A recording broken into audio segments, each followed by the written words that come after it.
So our key speaker today is Professor Jeffrey Goldfarb, who is an eminent American sociologist, but also a co-chair of Democracy Seminar, and a person who not only writes about public life, critical public life, political culture, so all the topics which are extremely important for both Poland and the US and the global prospects for democracy, I would say.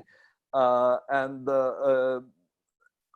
hope this will be really a beginning of a whole series of meetings which we will have in the future. But now I just wanted to give the floor to Professor Goldfarb, who will have a presentation for a while, and then we will have a discussion. So, Professor, the floor is yours. Thank you, Jacek. So first of all, I want to say that what I'm really excited about is the possibility of talking to you and having a discussion about what's happening in the United States and in a global context, and considering what it means not only for us but also for you. I suppose I could talk about the Democracy Seminar for an hour and a half. It started actually in 1985. And the idea was originally Adam Michnik's. I, along with the president of my university, Jonathan Fanton, went to Warsaw to give Adam Michnik an honorary degree. We gave him an honorary degree which was bestowed upon him and 6 other human rights activists from around the world as part of the 50th anniversary of the University in Exile, which is the faculty I'm now in, no longer called the University in Exile, now having the exalted name of the New School for Social Research, the graduate program, social science graduate program of the New School.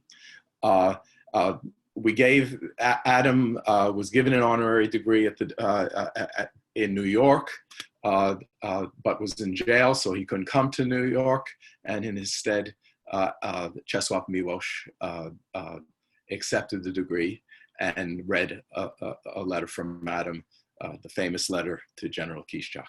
So I could go on and on and on, and I shouldn't. So the point is that Adam's idea, after we spent a week together, where he introduced me to key figures in the democratic opposition at that time in Warsaw, was that a group of us, we had common friends. We had common friends in Prague, in Budapest, we had common friends in New York, and in Warsaw. And we started a network of discussion, clandestine, of course, in Poland, Czechoslovakia, and Hungary, discussing common themes, common concerns about democracy. And it started with the reading of everyone in the 3 seminars, read Hannah Arendt's Origins of Totalitarianism, and then we had a discussion about it. As I recall, then the New School actually subsidized a clandestine translation and publication of the book into Polish. So we had that discussion. And in fact, I had been involved in things Polish since the early 70s, working on originally writing my dissertation on Polish student theater. What was striking about our discussions then in the Democracy Seminar is that in quotes, Iron Curtain really separated us in terms of what our concerns were, the kinds of obstacles that we faced as democratic activists, as critical thinkers.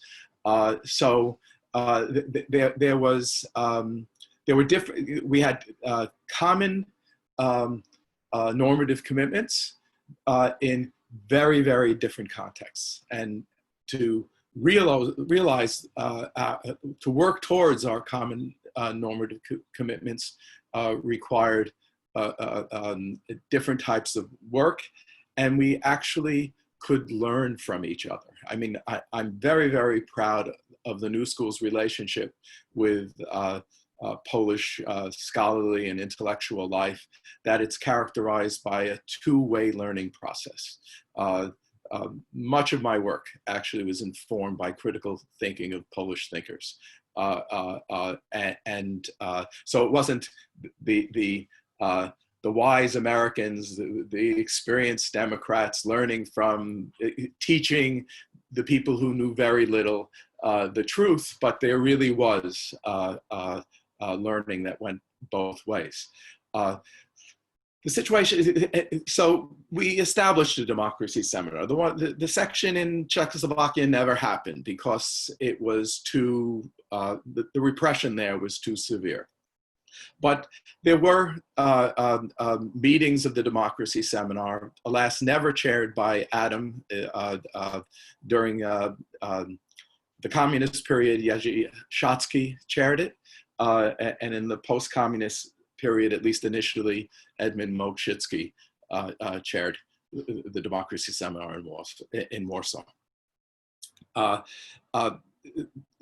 So I've been thinking about Poland and the United States really for my entire adult life.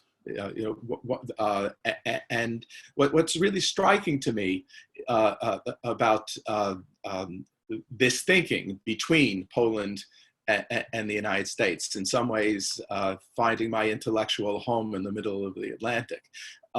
This thinking used to be a matter of contrast. So my second book was entitled On Cultural Freedom, an Exploration of Public Life in Poland and America.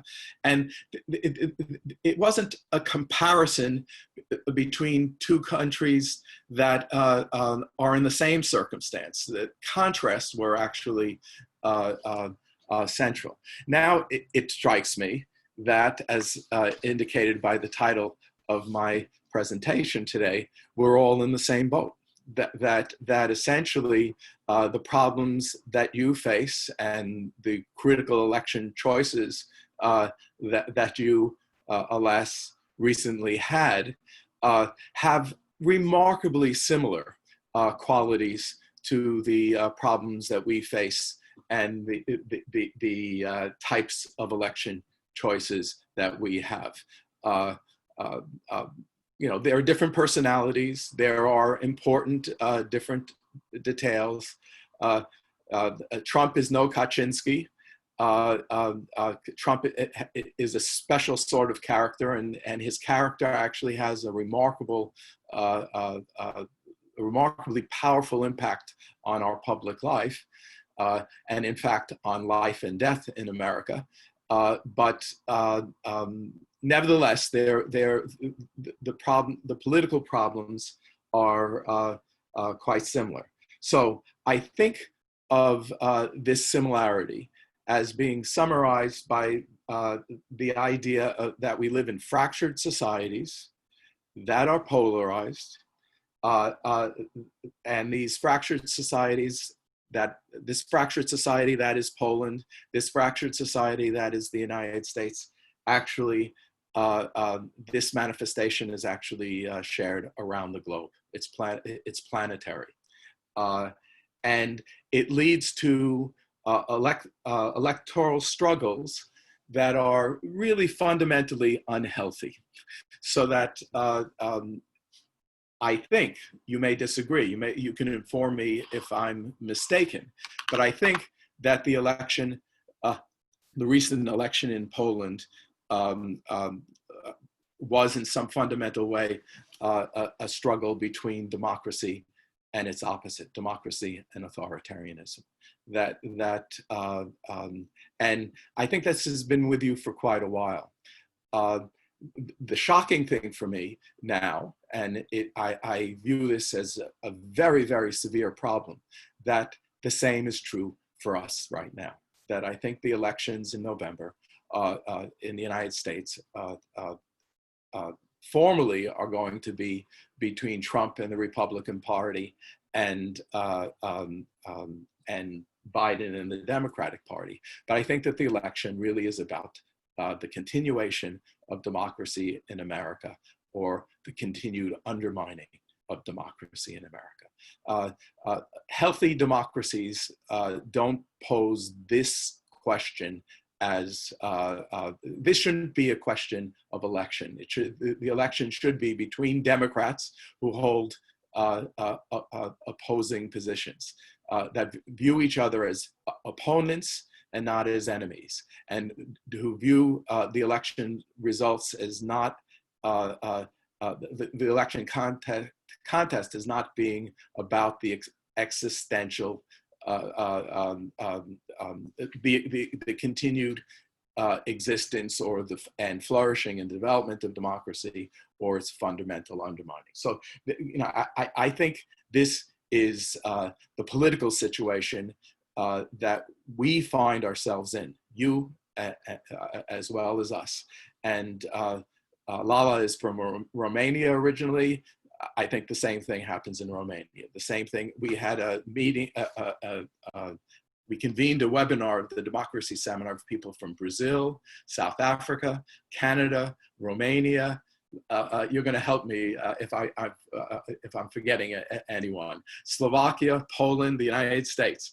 And in each of those situations, there a fractured society where the political contest is between those who want to work to continue to work for democracy and those who are working to undermine its very foundations. Now, I think that the contest in Poland and the United States, and I'm going to focus on the United States, is between more or less, but mostly more, united populists, united anti-democrats, and more or less, and I fear sometimes more less than more, divided Democrats. And the challenge, as a sociologist, I see the challenge as being,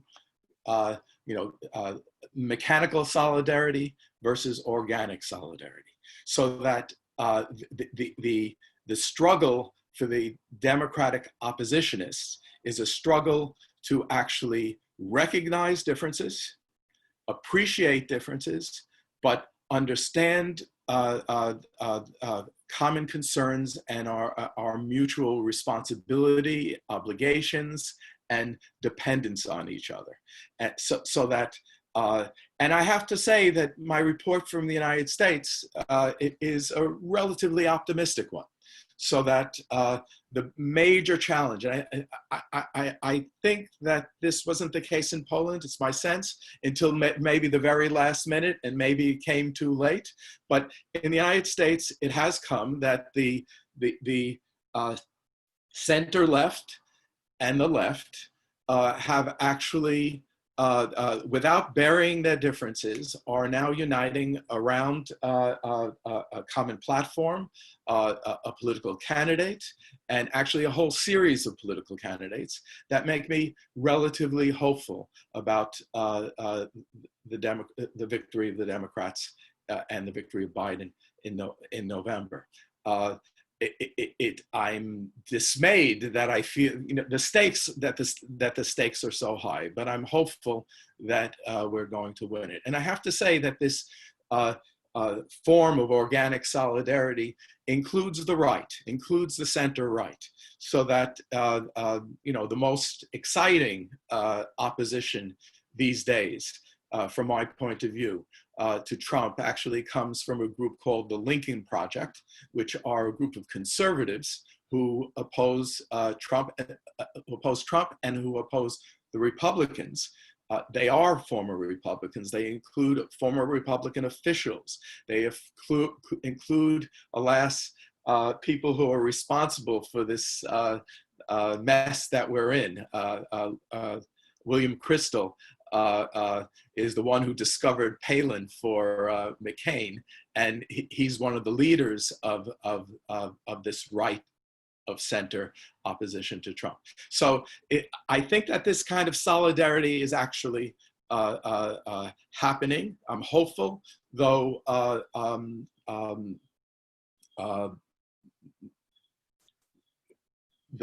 my fear is that something may come up that will break the unification, and somehow Trump may pull the rabbit out of the hat. And I guess this was true in Poland, but my greatest fear in the United States is actually that the elections won't be clean.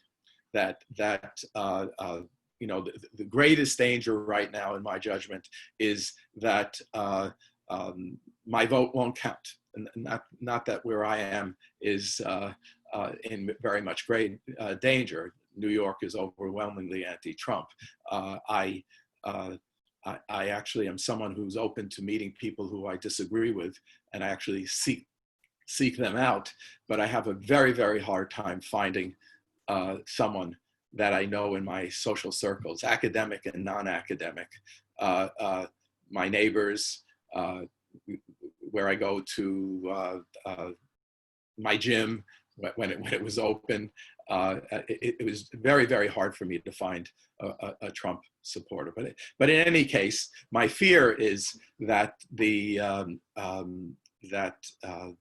kind of access to the polls, purposeful manipulation of the voter registration and voter access could pose a serious problem. And then I'm also very worried by how Trump will respond to defeat, and how Trumpists will respond to defeat.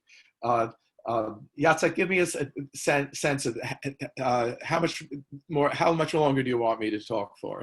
I've gone through about the first minute of what I had prepared.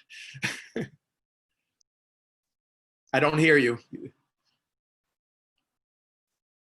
I would say you have like 10 more minutes, and Okay. then I would like to open the floor for discussion. Okay, very good, very good. Thanks. So then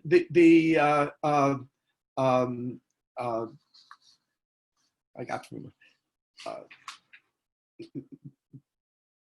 So the crisis is severe. The challenges we face are very, very significant. And I think that they have three dimensions, one of which I've been talking about. That is the threat of authoritarianism.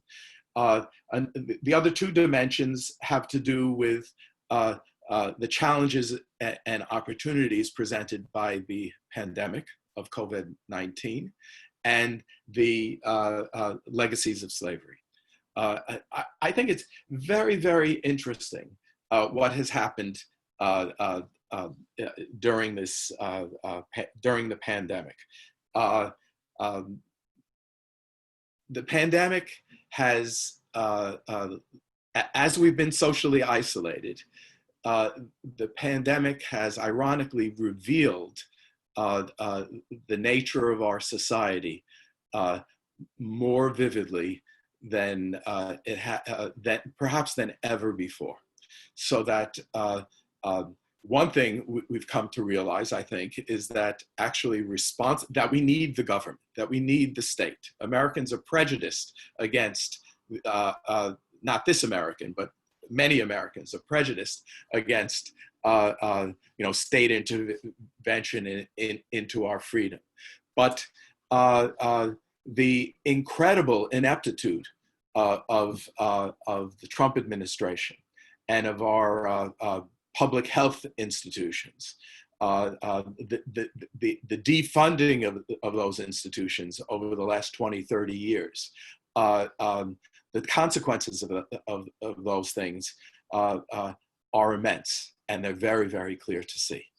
The antagonism to the state makes it so, here I am in New York, in Westchester, just north of New York City. The first place actually where communal transmission of the disease occurred in the United States in a rapid form. Maybe I'm wrong about that. Maybe there was also in Washington State. But in New York, where the pandemic came to be centered, it started a few miles from my house. it was really rough.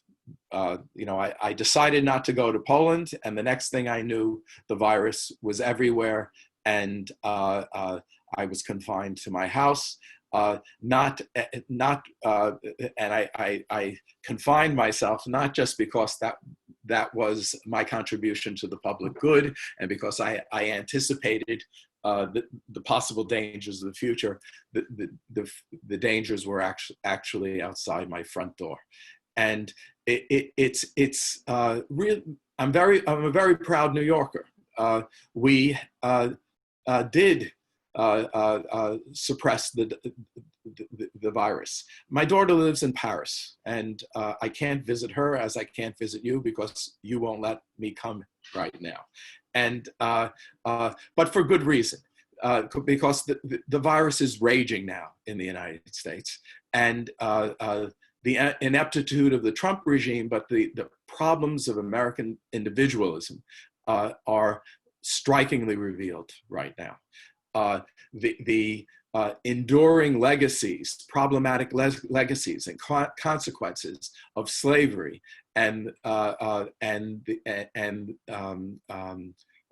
Jim Crow are strikingly revealed now, as not only do Black Americans face cruel repression from the police, and disproportionate punishment. The statistic I like best that demonstrates this is arrests and imprisonment for marijuana possession and distribution. Overwhelmingly, the people who are imprisoned for marijuana offenses are African American, when in fact African American and others use marijuana at more or less the same rate. These things are you don't have to be a sociologist to see this anymore. And it's one of the striking things is that the pandemic has revealed this in stark detail, where people of color are much, much more likely to contract and die from the virus than white Americans. But it also has actually led to, more hopefully, a kind of broad public awareness of this. So the COVID-19 has kind of revealed the breakdown in American institutions, but also has pointed to ways to actually address this. And I think one of the reasons why the Democrats have such a good chance of prevailing is that Democratic governors throughout the country addressed the problems of the virus much more effectively than the federal government or Republican governors. And right now, the virus is raging in exactly the places that where the governors were Republican and closest to Trump and following his lead. So there's COVID-19. So I guess I actually referred to both the virus and the legacies of slavery. Maybe I should just say a little more. Policing, driving, jogging, existing while Black has, it's very, very clear now, more clear than ever before to people other than African Americans, the dangers of that, the consequences of mortgage laws, real estate, property. I think the proportion, white Americans have 9 times more chance than 9 times more wealth, property wealth, than African Americans. Kind of incredible inequalities that are very, very clear now. And for us, for people who are academics or near academics, educators, the most striking thing is that the pandemic, is education.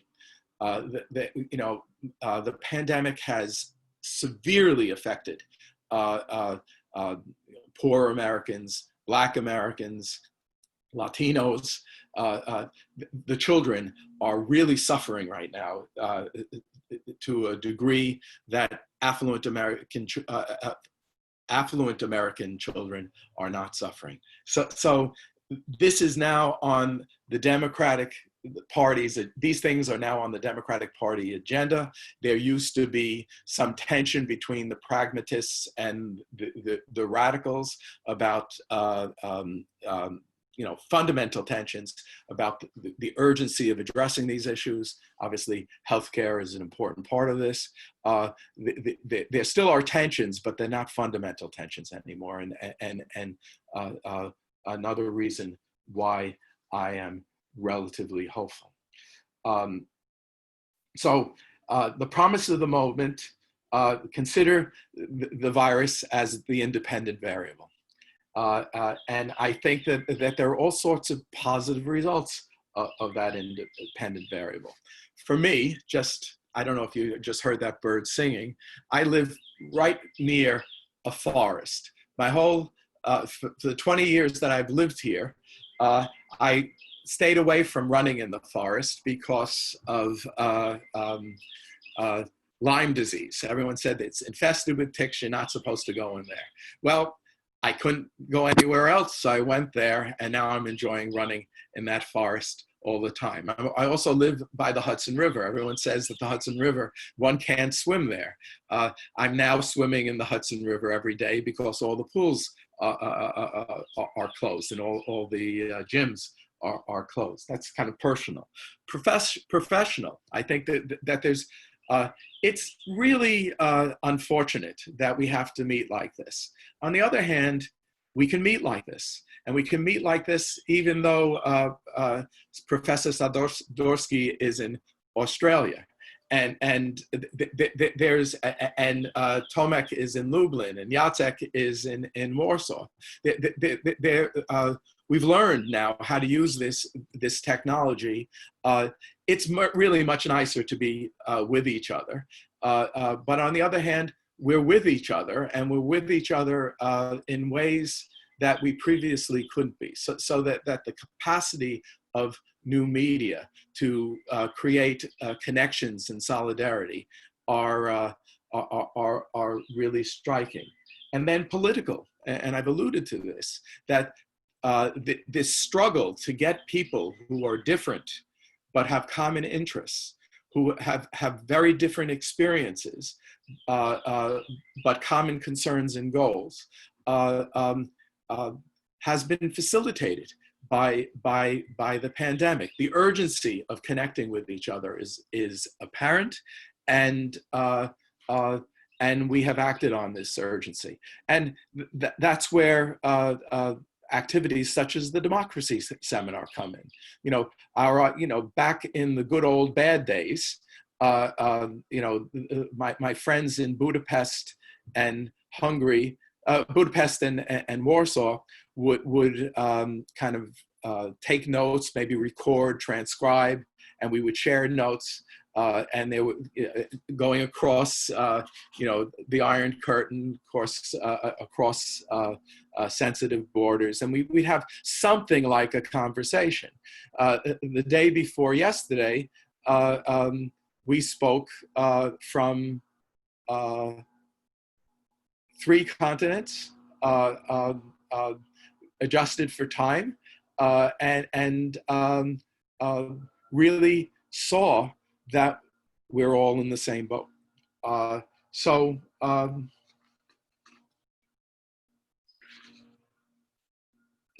say what I think. I'll conclude with what I think the key is to actually unlocking the promise and prevailing. So obviously, there's the question, the issue which I've already referred to, and that is this organic solidarity, this need for us to establish a united front amongst Democrats. Some may even want to call it a new popular front, and that has to do with problematic issues, with pressing issues. So in the United States, is it upgrade Obamacare or Medicare for all? Is it kind of a one-payer state system, or is it an enhanced, utilization of public-private collaboration to assure the common goal of universal health care? I think in the present moment, we are able to negotiate that, and probably the idea of Medicare for all is more attractive right now, and some version of that is understood as being a long-term goal. Having said that, I don't think it's only about, is the problem neoliberalism, or is the problem to create neoliberalism with a human face? Or is it social democracy, or is it social democracy with with a dynamic capacity? We will discuss these issues, and we will have conflicts, and the conflicts should be what politics is about, what a democratic politics is about. But just as important as the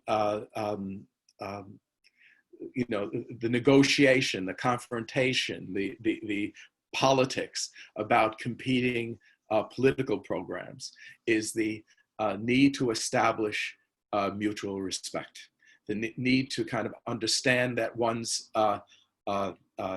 opponent is not an enemy, and that one respects one's opponent, even though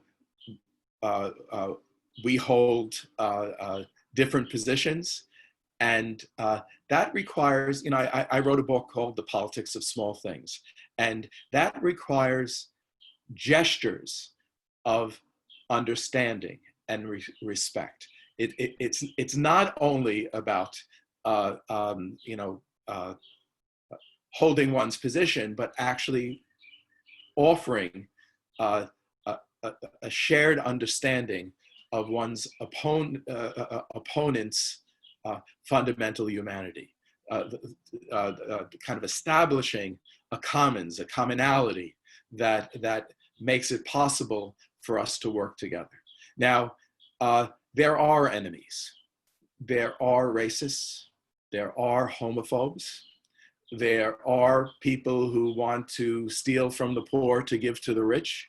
Now, that's maybe not analogous, but sometimes one faces an enemy and one has to actually fight against the enemy. But our goal and our capacity is actually to to establish mutual respect with each other. And I think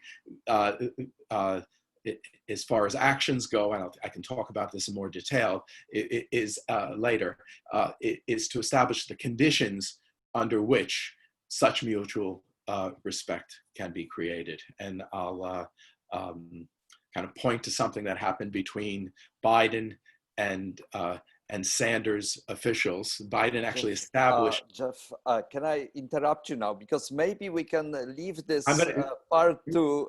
Okay, just one. I wanted to open it up for questions. I'll mention this, that Biden established special committees to kind of negotiate a common program, and in that they exchanged, they competed as to whose vision would prevail to what degree. But actually what was key is that they were working with each other with mutual respect. So I think that establishing such public spaces is actually crucial to addressing the problems of our times. Okay, thank you, and sorry for this interruption at the end, it's fine. But I thought there will be questions coming about precisely how you achieve this unity of opposition without excluding everyone, and you already said quite a lot about it. But I wanted to open now the discussion, and not just for questions but also for comments, because one of the ideas of our discussion. The title, "We Are in the Same Boat," is to also bring perhaps some similarities and differences between the challenges we face in Poland and you face in the US. We just lost another national uprising, meaning the elections. So apparently these conditions were not met, but I think everybody will have something to say about it. Since Professor Sadurski mentioned that he will have to lead us earlier, I wanted just to, not to wait for him to volunteer, but ask him, Professor, would you like now to say and respond to this presentation as the first speaker? Please. Well, with pleasure, but I haven't been prepared really to speak, and I must say that I have enjoyed Professor Goldfarb, your presentation a lot. I think it's very important for us to think, just as Jacek said, both about similarities and discrepancies. I think that there are very strong similarities, and they are mainly in the nature and character of polarization in both countries. That is, that it is not just a healthy democratic diversity with different overlapping cleavages and disagreements, but that we have pushed this type of polarization that we have both in the States and Poland to the point in which it is largely negative, that is the dislike or even hatred to the opponents is stronger than loyalty towards your own preferred parties or leaders. Secondly, that it is highly moralized, that is not just a disagreement of views, but it's basically strong moral disapproval of your opponents. People believe not just that their opponents are mistaken, but that they are evil or wrong. And that and thirdly, that this type of polarization in both our societies are largely based on various types of xenophobia. That is identification of the other against whom hatred can be mobilized. And although these other are different in both countries, I mean, we have no Latinos, and I think that in the United States, anti-Semitism doesn't have much, doesn't give you much mileage in the political rhetoric. So there are some local sort of context sensitive differences. The very fact that the polarization is based on identification of the target of hatred is very important. But there are also some very important differences. I think that, and these differences are important for us to discuss in order to be able to design a strategy for democratic opposition. One is that while in the case of Trump, anti-globalism is probably the main engine of his populism, anti-globalism not just expressed in the anti-immigration policies, but largely in the claim that jobs are basically taken by China and India, etc., and that the globalization or Americanization of the world have been very bad for the United States. By the way, I'm now very much impressed by a book I'm reading right now by Krastev and Holmes, The Light That Failed. And they make this point very strongly and persuasively. In contrast, in Poland, globalization is neither here nor, anti-globalization neither here nor there.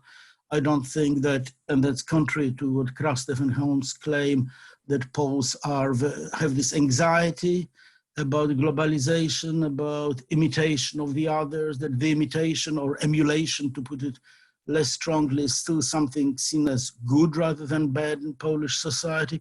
So I don't think that anti-globalism is such a strong fixture in in the case of Polish populism. Also, I think, but here I may be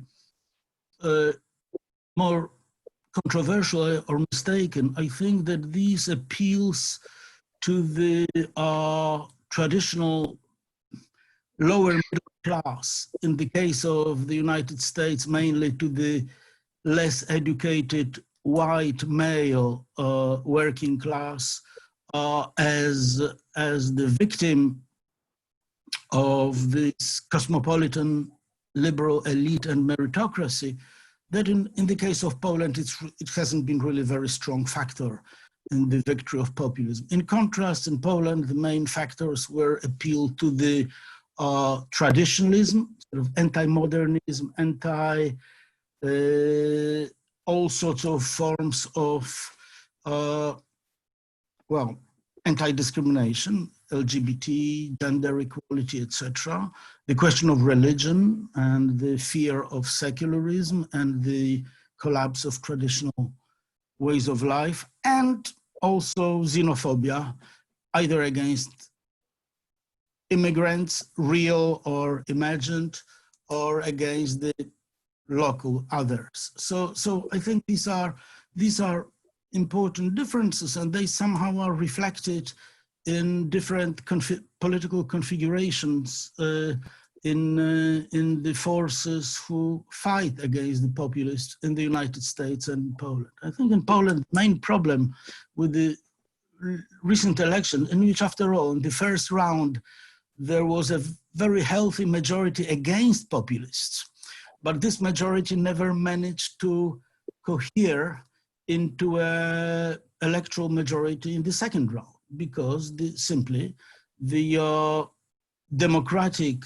opposition to peace and to Duda in particular never established to mobilize itself sufficiently and to persuade the society that the main line of division is between democrats and authoritarians rather than along traditional class or ideological lines. And therefore, the opposition never managed to convince their electorates that there is one single fundamental fight to be fought, and that is against authoritarians, but that you have traditional, like as if it were a normal democracy in which the normal cleavages are between socialists and left-wing and conservatives, etc., etc. And that's a, I think, fundamental mistake, and that's what led to the defeat of democratic forces. Okay, that's all I wanted to say at the moment.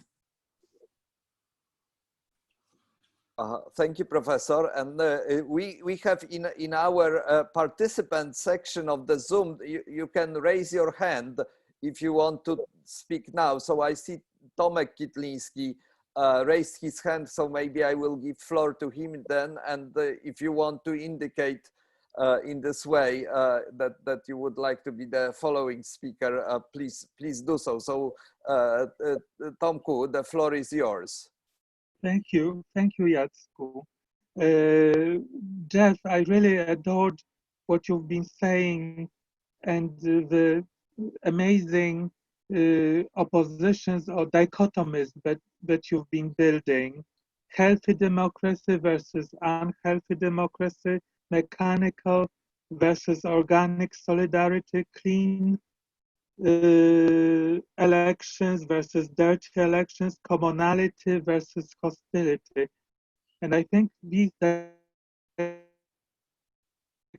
really describe both our countries. In your books from country, you've been building this interpretation of both Poland and the United States as the politics of small things. And I think you've taken this comparative approach also today, and racism in the United States, the legacies of slavery, are mirrored in Poland in anti-Semitism and homophobia and sexism, misogyny, which is always there and is very dangerous. So thank you for your interpretation. Okay, thanks, Tomek. Jacek, maybe I could say something just very briefly. Yes, please respond. I just want to say that I'm really, really interested in knowing more about how the group sees what's going on in Poland, and this idea. I spoke about the United States. I'm very happy to talk more about it, but I'm dying to understand more about what has been transpiring in Poland. Okay, is there anyone? I don't see any hands raised in the participant section, but maybe Professor someone would like to. Okay. There's Great, Professor. he's muted. Professor Nishnik, can you unmute yourself? And sure, I think I can be heard now. Yeah. Yes. So thank you, Professor Goldfarb. It was very interesting what you said. And I have one simple question. Assuming that Trump would lose the next elections in November, so would you and should we expect that a new president and a new US government would try to talk to Polish peace authorities in order to limit its authoritarian aspirations? Because as you know, the current Polish government is really very enthusiastic about Trump and his policy. So we can't expect too much at present. Yeah. Succinctly, yes. I think you could expect in Poland and actually around the world that the U.S. policy would shift fundamentally. I like to think that Trump on all issues is an aberration, and that though I know actually undoing the damage he has done is going to be very, very difficult, but immediately on certain issues, I think you can expect a radical change. You know, I think Biden has already promised on day one he's going to recommit to the Paris Accords, and I think that it's pretty clear that Trump has a soft spot for dictators. He's a wannabe dictator. He can't be for two reasons. One, because American institutions are resilient, even if not as strong as we had hoped, for two reasons. And also the second reason is that he's not very effective. He's a weird, ineffective authoritarian. He's a expressive authoritarian, not really very interested. And I think that this is a very big contrast with what's going on in Poland and what's going on in Hungary and what's going on in Turkey. Those leaders are dictators. They want to be dictators, and they know what they're doing. Trump, it's emotional, and it's he's still a TV reality star. But he's drawn to authoritarian figures, and I think that immediately that will change. I think, for example, issues of the enduring legacies of slavery, of racism, policies will change, but that's not something that just will change immediately. But American foreign policy being again linked to issues of human rights, against xenophobia, against homophobia, against racism, I think that can be expected right from the beginning. And for the rule of law, and thinking now about Poland, for an independent judiciary, for free media, for all its hypocrisy in the past, these were official State Department American positions. The limitations of the policy were there, but I think that I've written an essay entitled Two Cheers for Hypocrisy. I think that the positive consequences of hypocrisy will again be evident. I should say, they'll probably deal with peace because, they'll deal with those in power, but there'll be, resistance. And I think that you can depend upon it. I think that, you know, I like to think that Trump is a manifestation of something that's going on all around the world.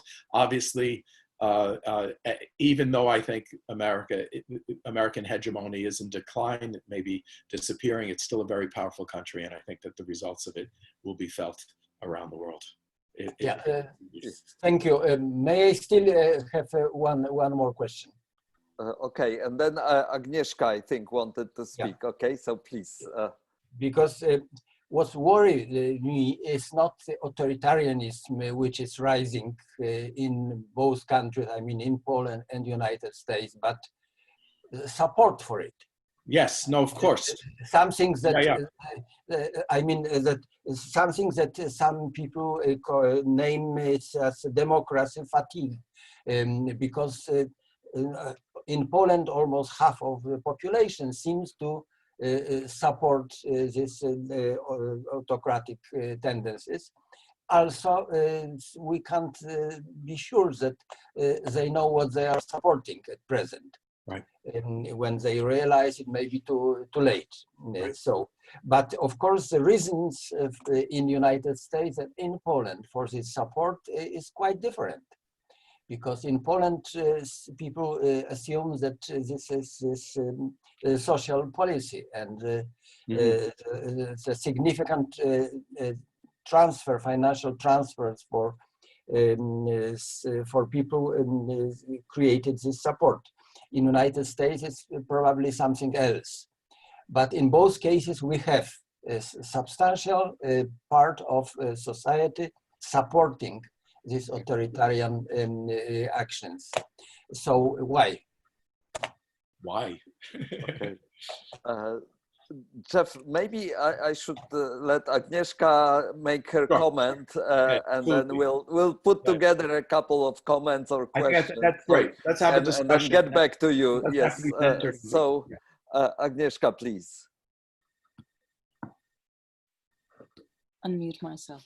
Okay, thank you for your talk. It was very inspiring, and you do offer sort of, you know, frames to think through these ideas, and some of them I find familiar. Some of them I'm kind of they're unexpected for me. Some of them I think are maybe a little bit too strong. In other words, I'm not sure our boats are as similar as you're saying. But let me start with 2 points that I deeply agree about.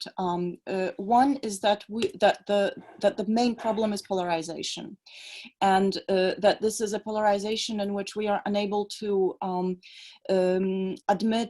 acknowledge the humanity of the other side. And I've been involved in a number of conversations on the left in Poland in which dehumanization of the peace electorate has entered the discourse of the left or of the liberals, and I find it deeply worrisome. One is just a very recent scandal over the use of the phrase biomassa, in this kind of sarcastic, ironic tone.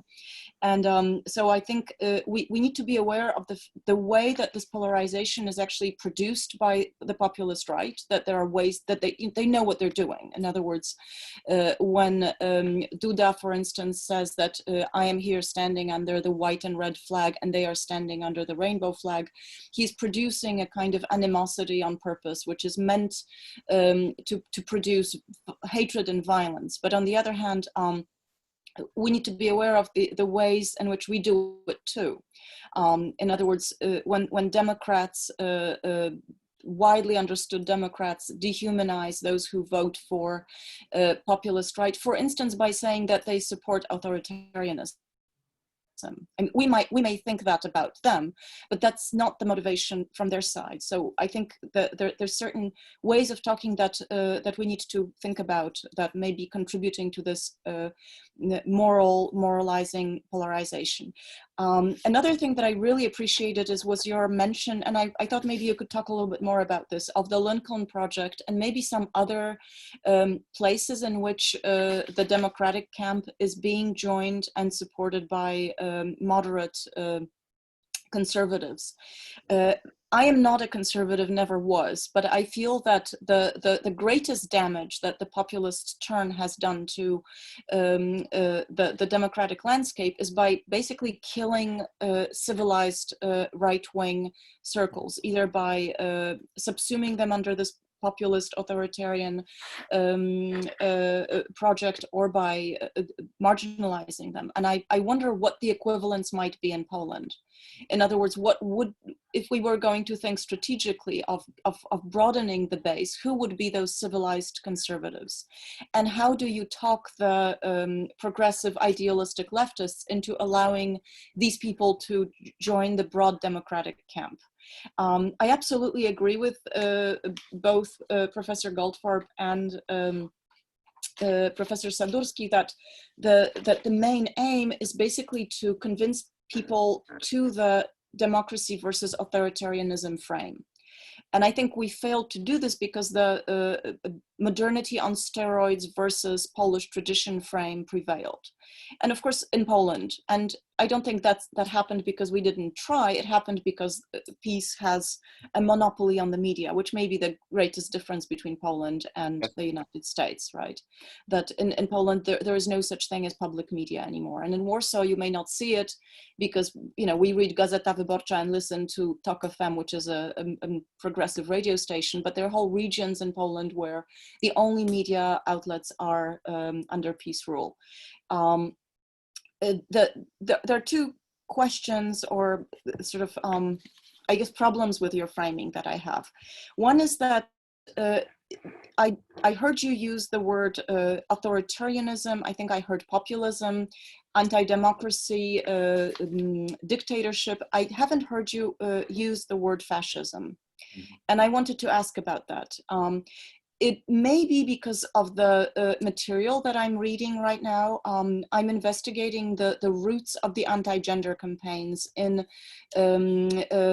radical traditionalist Catholicism. There are very dark connections between the European anti-gender movement and these basically fascist circles in the United States and elsewhere. And of course, you could say that the radical right is not the main mover of what's going on in these different contexts. But there are those who say there are, and there are just two books I've been reading lately that I wanted to just show. One is Alexandra Mina Stern's investigation of the alt-right and those radical right groups and how they've managed to mainstream what is clearly a fascist ideology, including all the hardcore fascist elements like, you know, rebirth, the death of civilization, hardcore racism, white genocide. I mean, it's really out there, and I don't think it's as marginal as we used to believe.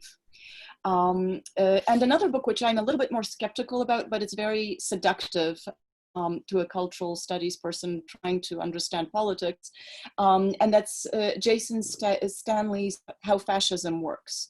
And it's a book that basically analyzes the polarization that we are discussing here and does not shy away from calling it fascism. And I'm just really curious whether you would push your diagnosis in that direction, that what we are actually seeing is not just a right-wing populism of our times, which has its specificities, but that this is actually a rebirth or a continuation of these older dark trends. Yeah, and I guess my last point is that the key difference to me between right-wing populism in the States and various versions of right-wing populism in Europe is that Trump is a believer in, Trump and his electorate are believers in hardcore laissez-faire capitalism. In other words, Trump supporters really love capitalism and would never, you know, the idea that money needs to be redistributed to the poor would be immediately dismissed as socialist or even communist. Whereas in Poland and in Hungary, we have these authoritarian right-wing populists engaging in redistribution and actually responding to many of the needs that the neoliberal transformation in this part of the world created. And I'm thinking of the 500+ program, of course, but many others. I mean, I'm not saying they are really doing, you know, a serious social policy, but they are creating a challenge to the neoliberal paradigm. And I think this is a huge difference. This really is a big difference between political cultures in the United States and, I don't know about the rest of Europe, but certainly in Eastern Europe. Yeah. Thank you. Thank you. And Paweł Knut wanted to ask the question, and then maybe after this we'll go to Jeff so that he could respond and see if there is another round. So Paweł, and then Jeff, it's back to you. Okay, thank you. I will also have to leave earlier. That is why I really appreciate the fact that I can ask the question. I also really appreciate Professor Goldfarb's presentation. As always, it was super interesting. And I would like to ask a question about one of the factors that might be the reason why we are sitting in the same boat. And I would like to ask this question also because Jeff is the co-executive editor of the public seminar. And I suppose that we all agree that the development of the electronic communication and the new media, and I think here of Facebook, Instagram, and Twitter, big American-based companies, also supported the growth of the anti-democratic phenomena. And I'm thinking here of right-wing movements, and also how these movements are using hate speech as a tool for obtaining political goals. And my question is, do you think that we should try to look for some new strategies how to respond to the problem of negative effects of the new media? And of course, I'm aware of the fact that we've got different approaches to freedom of speech in the US, in the European context, but maybe it is the right time to look for some, I don't know, common answers in how we can try to organize media environment to respond to authoritarian threat more effectively. Yeah, so this is my question. Thank you. Yes, thank you, Jeff. I will step out of my role as moderator for a second just to indicate that I think, I mean, I broadly agree with what Agnieszka said, but I think that I would question the statement that what Law and Justice does in Poland is challenging sort of neoliberal thinking. I think that one or two programs like 200 plus, which are not clearly, I mean, aimed to rebalance the sort of or create an alternative system to capitalism, is not enough to say that they are challenging this. This is fundamentally a capitalist project of sort of national capitalism. So capitalism in one state would be closer, but they're not challenging capitalism as such with the benefits, especially as there are not really that many programs. But that would be my comment to Agnieszka's comment. But and I think we could have a discussion around that. But okay, so the questions were to you. So please, if you like to respond. Okay, so there was a lot brought up. So what immediately comes to my mind is fascism, and I'm often guilty of understatement, but somehow that's my way. And so I don't use the term loosely, but I agree that there are important fascist elements in what's happening in the United States and elsewhere. And I know that this isn't just kind of coincidence or resemblance, that in part it's the result of willful action by fascists. Steve Bannon is a fascist. He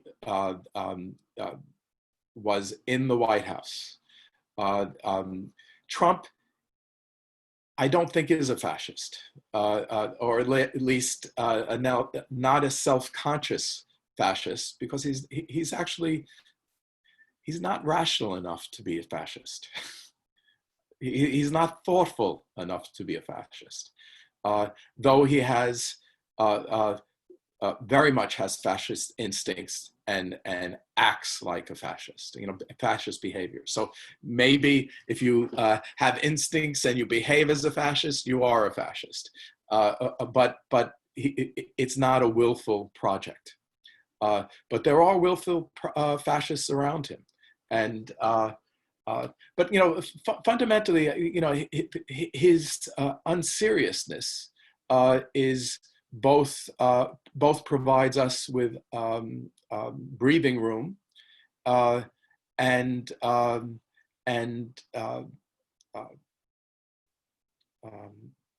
kind of constrains us, represses us.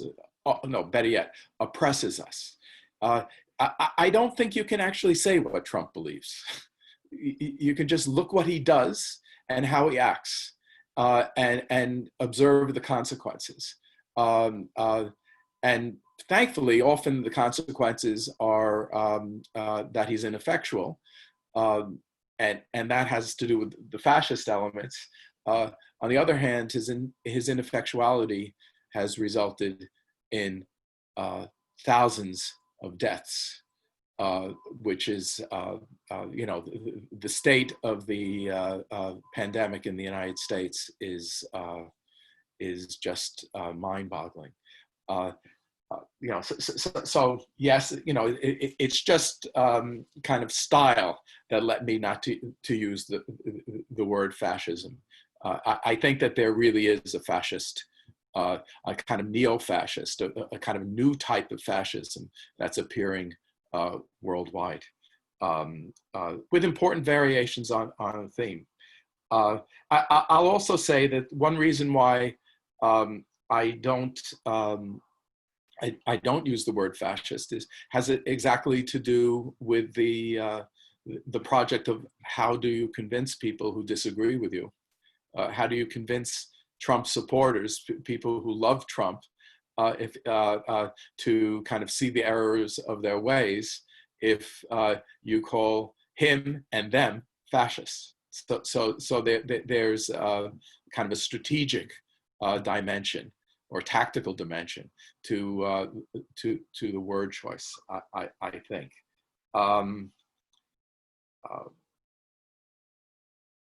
I actually agree with the idea that the problem has less to do with the personalities and behaviors of these leaders, though they're very, very concerning. It has more to do with their followers and their facilitators. So one reason why I'm so heartened by the Lincoln Project, and I think there's an organization called 42, the kind of veterans of the George W. Bush administration. I can't even remember what number they use. There are a whole host of former Republican officials who are, and intellectuals who are kind of voicing their commitment to democracy. And there's a online publication called Bulwark, which really has some of the best analyses of Trumpism, critical analyses of Trumpism, which come from. Say it again, or maybe put Bulwark. it in the Bulwark, BULWARK. And I'd say if you went there, that's a window to this world. They're very, very, but when I look at Trump, speaking of fascism, and when I look at Kaczynski and Erdogan, I also think of the banality of evil. So that is the Republican politicians who calculate that they can't cross Trump because they'll lose his enthusiastic supporters, and they therefore accept his abominations. Those are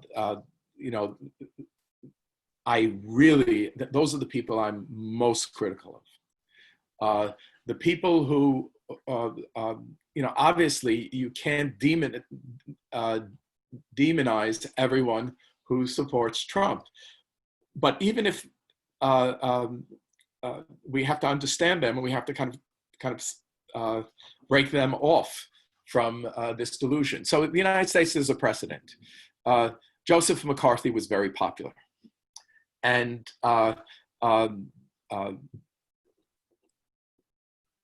and then he wasn't. And then people had a hard time remembering why they were supporting Joseph McCarthy.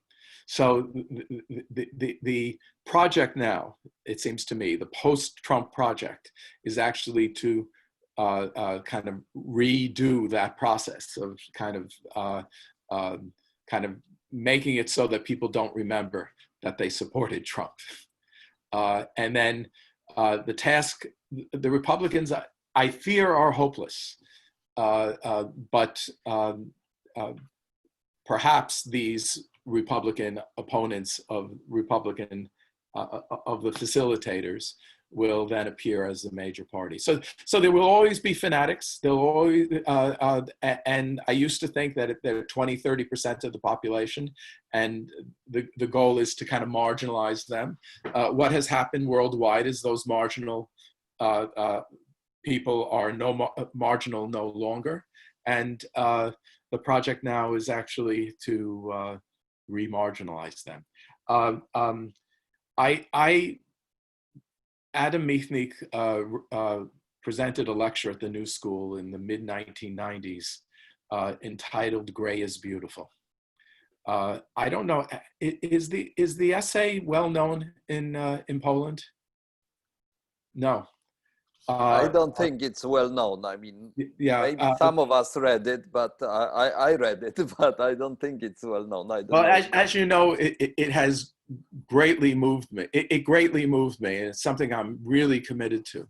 So I think that a key to getting past this time we're in is actually to realize that that there's no right answer.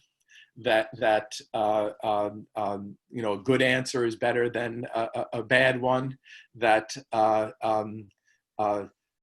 you know, the project is to turn enemies into opponents, and to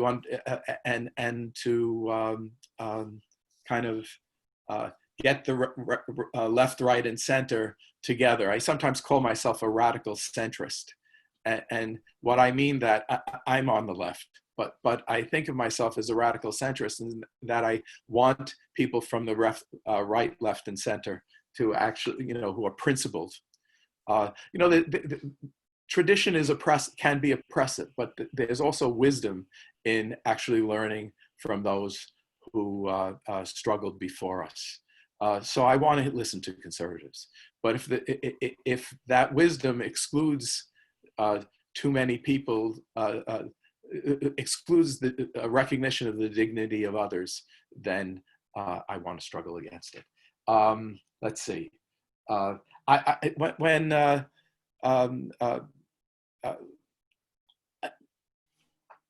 not. I think that I'm not sure that the U.S. I know that the U.S. and Poland are different. Certainly. The nature of the right, the kind of political instincts of ordinary folks are different. We're much more individualistic. But this kind of strange mixture of so-called neoliberalism and conservatism and racism, I think, is with us both. You know, the people who support Trump are worried that the Democrats are going to undermine their Medicare or compromise their Social Security. And the interesting thing right now is that, you know, kind of a little factum is that Oklahoma, I think, voted for Trump in the largest numbers in the 2016 election. They just, in a popular vote, just supported the most radical element of Obamacare, and that is the expansion of Medicaid. Medicaid is, you know, universal, is full Medicare, medical health care for people who are poor or have disabilities or are aged. So the kind of healthcare coverage in the United States has radically diminished, you know, tragically during the pandemic, and the people of Oklahoma are now supporting the most, in quotes, socialistic elements of of Obamacare. So we scholars and intellectuals think in clear categories, ordinary folks don't. And I think that we should actually learn from them in this regard. I'm trying to answer all, it was a lot thrown out at me. I'm not sure if we can have a conversation. Did I miss something that someone wanted to me to respond to? Okay, Agnieszka, do you want to or? No, I'm very happy with the response. I mean, I have other things I'd like to say, but I want to hear others as well. So. Okay. So I don't see any hands raised here, but maybe on one. Can I make one more comment? This is a little bit off topic, but I think it may be an interesting conversation. I've been thinking a lot recently about the role of shame in the situation that we're all in. My shorthand for what brought Kaczynski into power, and I think to a large extent Trump to power in the States, is the framing of ordinary people's situation in terms of you have been shamed and you have the right to be angry. I think there's a lot, there are some media analyses of ultra-conservative pro-Trump media in the States and the new right-wing media in Poland, in which it has been shown that the shame element, this shame frame, is used with regard to history. And I think Trump has been using this a lot, attacking the Black Lives Movement as an effort to shame ordinary Americans into feeling guilty for slavery, but also around Independence Day. And of course in Poland, the Jewish question has operated the same way. And I think we need, maybe one of the tasks that we all have as Democrats is to really seriously think about the role of emotions in public life. I think we've wasted way too much time labeling the other side as irrational and emotional and believing that we are the rational ones. I think there are emotions on both sides, and we need to be aware of those. And I wonder if any of you have seen Hater, the Jan Komasa film. This is a film that I think should be seen by everyone who's interested in the internal dynamics of populism. It's a fictional movie. It's called Hater. Hater by Jan Komasa, a young and incredibly talented Polish filmmaker. I hope an English version is available. It's basically. Kiedyś mówiłem po polsku. Oh, then you should see it. It's available on the internet. It basically shows the dynamic of how shame can be. How shame is experienced and how liberals can be real shamers, but also how shame can be manipulated by populists. And I think that the film does very well in showing both. So I'd be just curious if you have thought about these emotional dynamics in your writing. Yes, I have. I actually want to say yes. I think you're right, and we need to move more on that. Concern that, be more serious about that. I think that thing that I glossed very quickly about kind of the work we have to do to kind of come together. Involve the emotional dimension, the kind of my idea about the politics of small things actually has two dimensions. One dimension is the power of small groups. The power of people, like-minded people, if they come together, speak to each other with mutual respect, and act in concert, they generate power. And I learned that from my observations of the opposition in Poland in the 70s and 80s. That's where I observed that. But the other dimension has to do with the importance of the expressive and emotional dimension of social interaction. And absolutely, how we show respect, how we hold ourselves, how we express disdain in our words and in our bodily actions are actually a very, very important part of political life.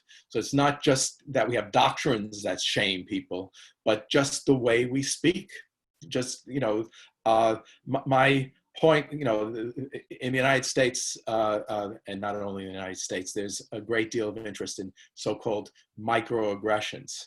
I'm also, I recognize that, but there's also kind of a power of micropolitics that enables us to move beyond the aggressions. I see the small social interaction as being a field for politics, and a very, very important part of that is emotion. I would like to also say that I think you're right about shame and the Trump voters, but I have good news. I think that the good news is that what has become more shameful is racism. That one of the things that has happened at this moment is that the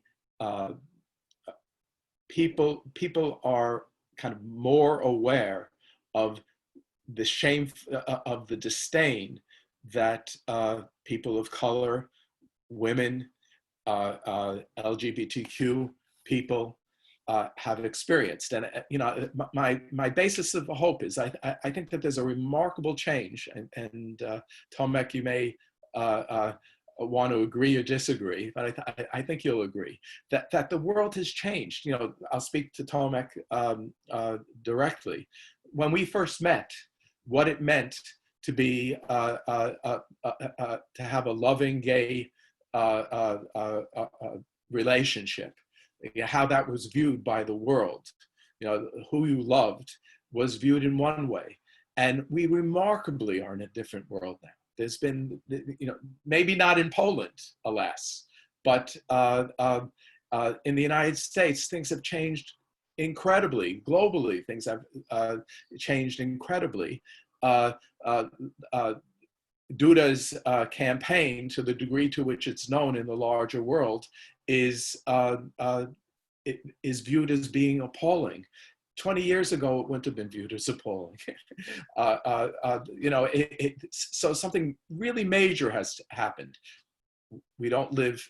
It's a gray advancement. It's not a perfect world that we live in, but it's something really has changed. And I think that something like that is happening. That happened in the United States. I think that something like that is happening in the United States when it comes to race. Right now, I think that's happening. I think that's the really great advance of the present moment. There are all kinds of excesses, problems that are appearing. The problem is not over. The 400-year-old problem is not just evaporating in a matter of weeks, but we're in it's a new playing field, which is exciting. And people who would have been shamed because they were racist, or shamed because we viewed them as racist, now are actually becoming not racist. The state of Mississippi took down the Confederate flag, removed the Confederate flag symbol from its state flag. So something really significant has happened. I want to say something about media, and I realized that Pavel left. Too bad. I trying to think about what's going on in Poland and viewing it as the election as a partial success, your election as a partial success. I imagined what it would be like if Fox News was the only available source of news in the United States. This is, I realize this is a way to explain to my American friends what has happened in Poland and how the defeat was the closeness of it is actually remarkable when so many people are seeing the world only through the lens of peace. So it's disheartening, I know, but I think that there's, I don't know how you struggle next, but it's certainly a sign that there's a reason to continue struggling. And then that has to do with central media.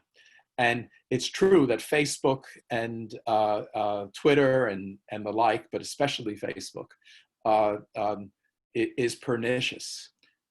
It's empowering, incredibly dark forces around the world. And I don't know what the solution is. My first instinct is that that social media need to be public utilities. So just as we get electricity through public means, we should get we should use social media in that way. But then I remember what happens when there's an ideological state takes over public facilities. So I'm really at a loss about what needs to be done, though I think that actually struggling against the pernicious consequences of social media algorithms and manipulation is one of the central problems of our times. And I said that I think that globally there's a fragmentation of public life. I think that the kind of infrastructure of that fragmentation is the media regime that we're living under. Thank you. I don't see any hands raised. Is there anyone who would like to? There's a hand raised, Małgosia. Małgosia, please. Yes, thank you. Thank you, Professor Goldfarb, for your thoughts that you're sharing with us. My takeaway from your speech was that this mechanical and organic solidarity. I think have to think about it more because it's something new for me. This kind of division. Do you know where I'm getting that from? Or I don't know. Do you know sociology? No. So there's a classical sociologist, French sociologist, Émile Durkheim, and his dissertation and first book was entitled "The Division of Labor in Society," and the idea is that as societies become complex, that solidarity is achieved between through difference and mutuality of understanding of co-dependence. And in more simple societies, society is held together by identity, by commonalities, sameness. Okay. And I think that the task for those who are working for an alternative to present-day authoritarianism is to realize that we have differences, and the differences include mutuality of codependence, but it also involves conflict. But that this conflict and commonalities together actually set the stage for democracy. That democracy is actually the political system that is meant for this type of solidarity to be forged. So just that's the background. Thank you. Thank you for the explanation. Very short, my point will be not that much internal what the society in Poland or the US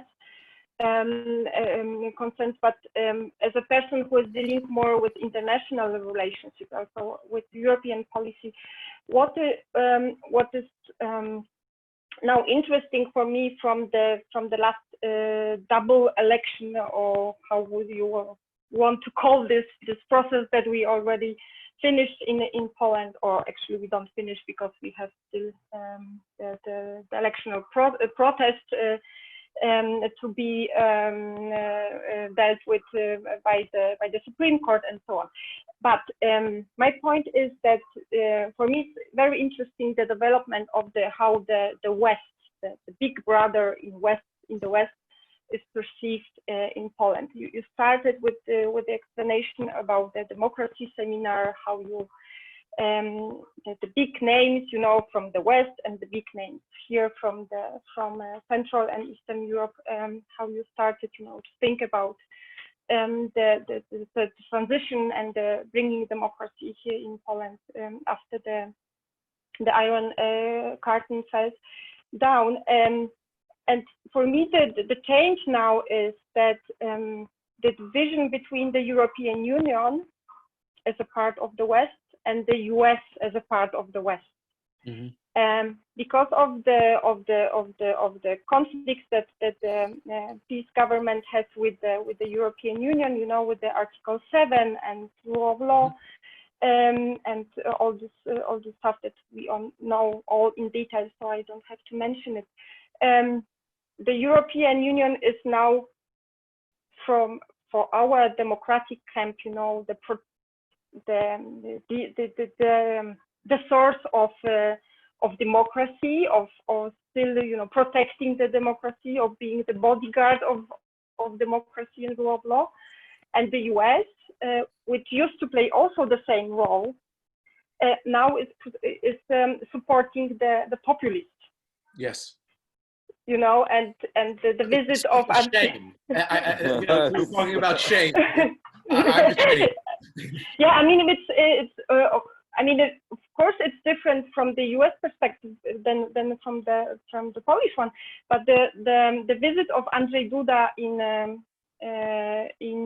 the White House during the election, it was a big thing, you know, here for peace government and for the campaign and so on. And we understand, of course, why Trump is doing this. But still, I think that yeah, for us it's still bigger than it's from your perspective, and it's a big damage, I would say, for this whole concept of being a part of the Western world, which is, you know, which embodies the democracy, rule of law, and so on. The division now between the European Union and US. Yeah, only small comment from my side. Thank you. So I'm torn between giving you a colorful, long answer and a succinct answer. Maybe I'll start with the colorful, long answer, and then if I'm boring you, you'll stop me. So when I was a kid, meaning in my late teens and early 20s, I was subjected to the draft, and I was not a brave person. I knew that I wasn't going to be drafted, that I would refuse. And unlike some of my friends, I wasn't ready to go to jail. So I had made preparations to flee to Canada. And it was actually easier because my wife's family came from Canada. So my life would have been different. I would have gone to the University of Toronto instead of the University of Chicago. I probably would have a job somewhere in Canada now, not at the new school, but my life would have been pretty much the same. So it wasn't contemplating that. I realize now, and I also realized then, was not an act of bravery. But I knew that fleeing was important. I told I told myself in 2004, after the abominations of Bush's war on terror, that I couldn't tolerate his reelection. And when he was reelected, I had an impulse to flee. You know, this is just not acceptable. You know, how can I face my fellow Americans if they confirm their support for this atrocious action? But then I realized, and this is where I am now, I've been there ever since, that there's no fleeing the malignant behavior of the American political system, because even as we were in decline. And I think that was the beginnings of a clear sign that we're in decline. That is the Iraq War. The United States is a very powerful country. And it doesn't only affect us. So with Trump, when he was elected, I don't know what I really can't contemplate that he's going to be reelected. And I think it's really unlikely. But when he's elected, I knew that that fleeing was not in the cards. It was not appropriate because there's no fleeing the power of the American presidency. Your concern, I knew was a concern, that it was going to affect not only my friends and relatives and colleagues in the United States, but my friends and colleagues in Poland, and my friends, colleagues, and relatives in France, because my daughter lives in France. My grandson lives in France. And indeed, that's the case. So the United States is playing even, one could always be critical of American imperialism, but the United States is playing, through the Trump regime, is playing an extraordinarily negative role in the world today, kind of fortifying the authoritarians, or maybe we should say fascists of the world. But you need to remember, I'm sure you do, that it's not only that I'm in the resistance, but I think the resistance is the majority in the United States, and that things will really change fundamentally if Biden is elected. And it's the reason why I kind of implore my leftist friends, the people further to the left than I am, that the first order of business is to defeat Trump. And I'm happy to report that a leftist with a full pedigree has actually, leftists with full pedigree have made this their position as well. Not only Noam Chomsky, but also Angela Davis. So there's kind of an understanding that, let me say, your freedom and ours are in the balance. And then, beware, because this virus of fascism, authoritarianism, right-wing populism is everywhere. And who knows what's going to happen next in France? Really, really horrible things are happening now, are appearing in Germany. This is a struggle where the solidity of the position of states can't be counted on, or it's something that we actually have to work on. So the good news, of course, I quake when I say this. The good news is that I'm almost certain that Trump will be defeated. But then again, I was almost certain that he was going to be defeated in 2016. Thank you, Jeff. I think it's time for us to wrap up. So I feel that your last remarks are a nice summing up of what we've been talking about. If you agree with me, maybe we can almost stop here. I just wanted to say one thing from myself, that I'm very grateful to Agnieszka that she brought in this topic of shame, and we had a discussion around it. I think there's much more about it to speak, shame, emotions in politics. So hopefully it opens up a venue for another meeting, another discussion at some point. I also wanted to highlight one sentence that you said about that stuck in my mind, is how our aim, our meaning us Democrats, aim should be at some point to make Trump supporters forget that they voted for Trump. I think it's very nicely applicable to what should be done in Poland if we ever manage to actually get peace out of office, maybe earlier, to make some peace supporters forget that they ever voted for them as part of this politics of shame. But as I say, I think that and I hope that we will have more opportunities to discuss focusing on this very aspect. So I very much appreciate this discussion, and I hope you agree with me that it was really worthwhile, and wanted to thank sincerely everybody for joining us and for the remarks and statements, and of course to thank Jeff for his presentation.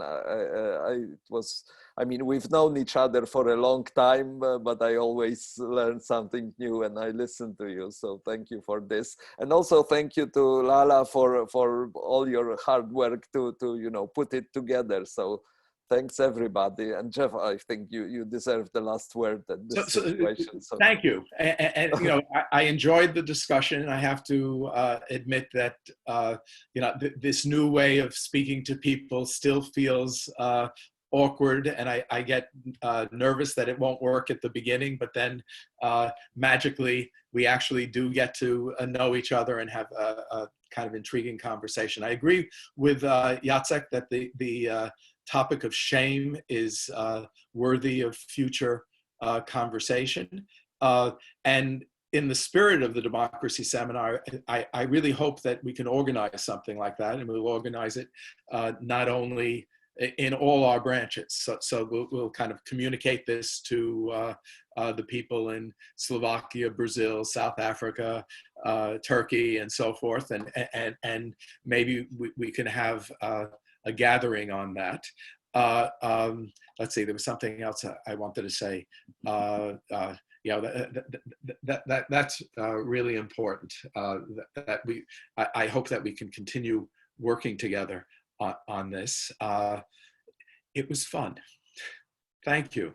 One of the funny things is that when I went to Poland so many years ago, so the first time I went to Poland to learn the Polish language and then to spend a year doing research was 1973.